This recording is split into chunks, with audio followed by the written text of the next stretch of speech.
Good morning, good evening, and good afternoon, Naraka bladepoint players. My name is Cerverio, casting not this time, but looking more into seeing about what you can understand more about the new character dropping into the battlefield called Shayol Wei.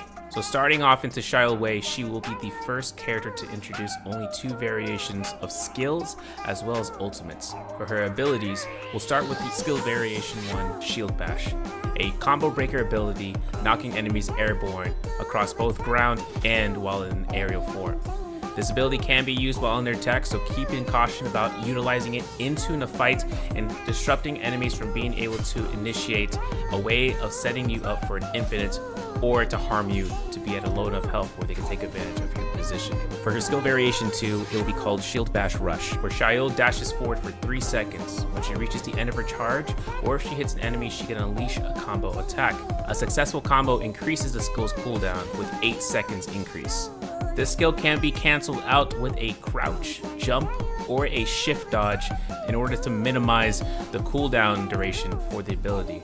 So, with it being gold focus, you can utilize it to use it as an escape tactic away from a fight, whether if you are trying to disengage or to have an opportunity of resetting. Shield Bash Rush does also have a potential for being a combo starter. Considering you have a gold focus initial hit, you can get an uppercut into a blue focus, considerably doing amount of damage that could give you the upper hand in the fight for a quick, easy access neutral attack in an opponent's. For Shayol Wei, her first ultimate variation is called Justiciar's Guard.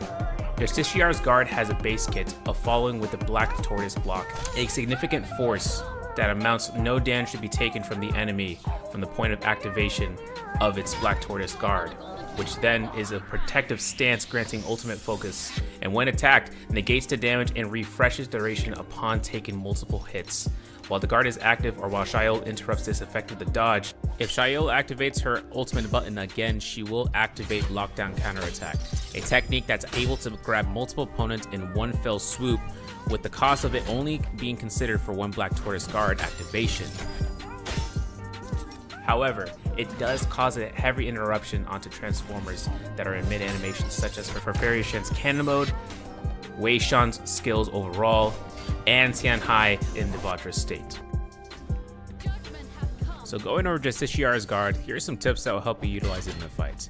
Considering that you will have to anticipate your enemy's dodges, delaying the throw will actually grant you an opportunity in catching your opponent in the lockdown counterattack. This will ensure that way that you or your teammates are able to continue a pressure hold on the enemies as long as they are pushing out the Black Tortoise Guard. And being able to lock down counterattack enemies in a line that is straight can also be hit by nearby opposing opponents. So take this in consideration in the proximity of the alert of the fight.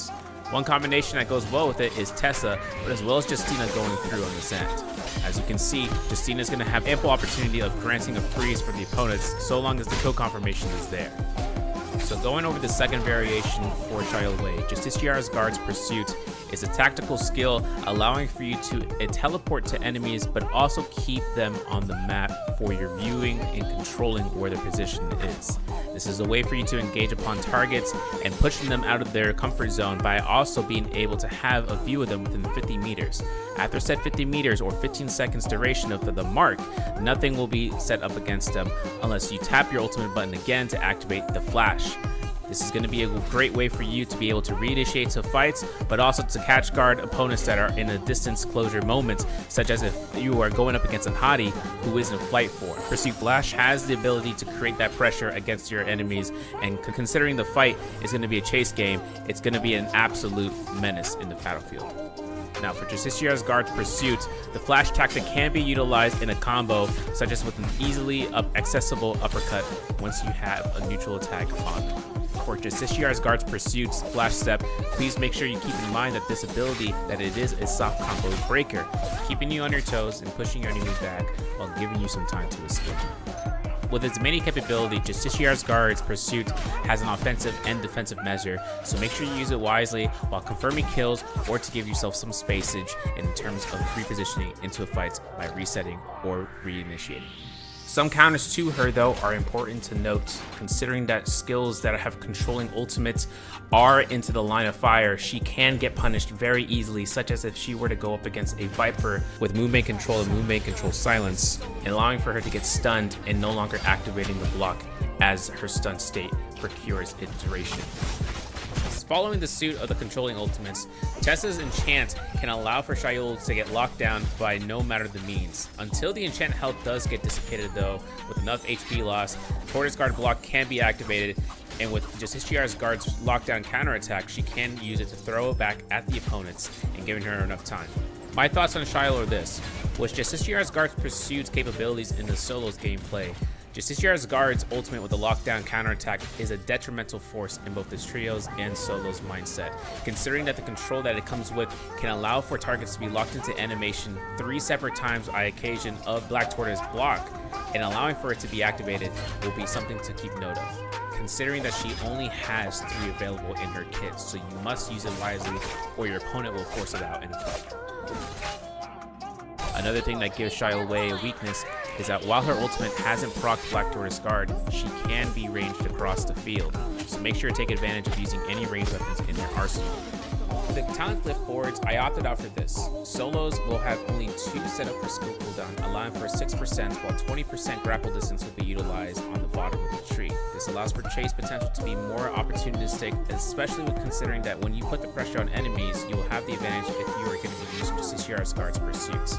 Now, in understanding how you can utilize this in duos, I opted out for a build to have more of a hybrid sense and allowing for you to have just enough dodges to have 3 rolls, but also to build out rage in fights that can concisely go for a long time and giving you enough time to build it back up. For trios, I change up a little bit of the glyphs to allow for some shop discount to give the Rift Dealer discount some advantages in team play, whether it's going to be in the mode award to allow for the economy and the game flow sense to be better suited for the team, while also concisely keeping the trio's rage build on the left side of the board to grant you a little bit more chances of building that into the fights to come. That being said, Shayol Wei will be a menace and providing an asset for the team for the control that she does involve in the placing out. I will see you guys in the battlefield, and with that, my name being Severio, I'm signing off here to see you guys boundless and unchained.